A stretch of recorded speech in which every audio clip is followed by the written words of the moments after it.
Guys, just take your time, talk slowly. We got plenty of time. How you doing, Miss Bates?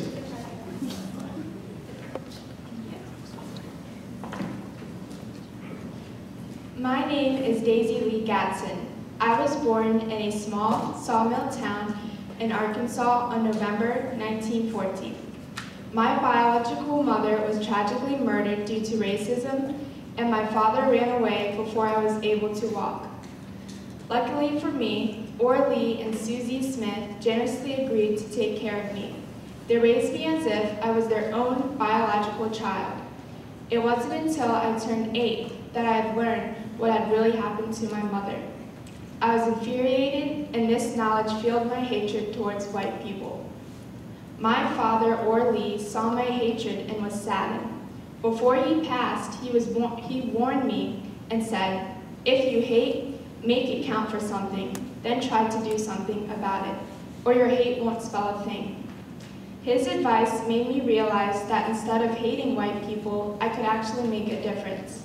His words and my mother's tragedy not only encouraged me to be generous, courageous, and determined, it led me to live with purpose.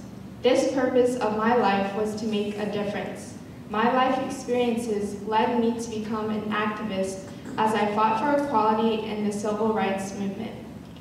In the 1930s, I moved in with and eventually married an aspiring news journalist, my husband, L.C. Bates.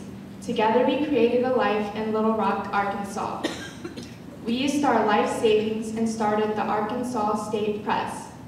Our weekly paper provided national and local information about the civil rights movement, controversial racial incidents,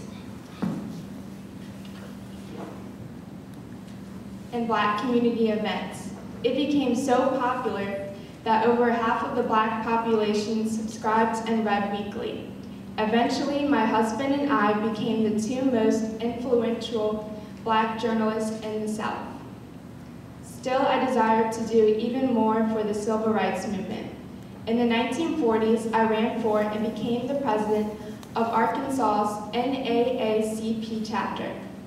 After the Brown versus Education case, which declared school segregation unconstitutional, I made sure that the Arkansas followed the new ruling.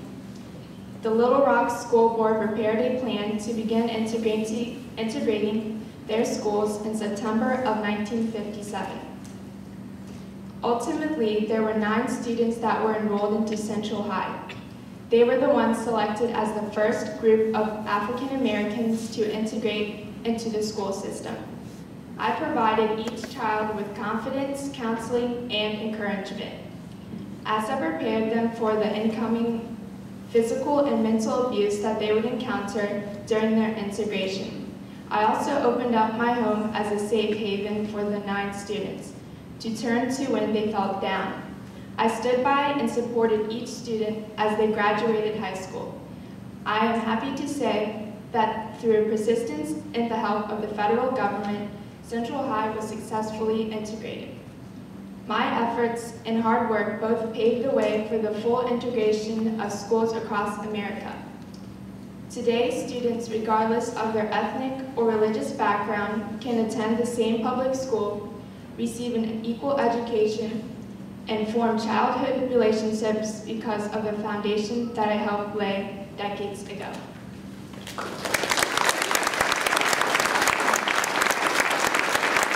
Thank you. Next, we have Red Grange. Oh, you got to bring that cool helmet up.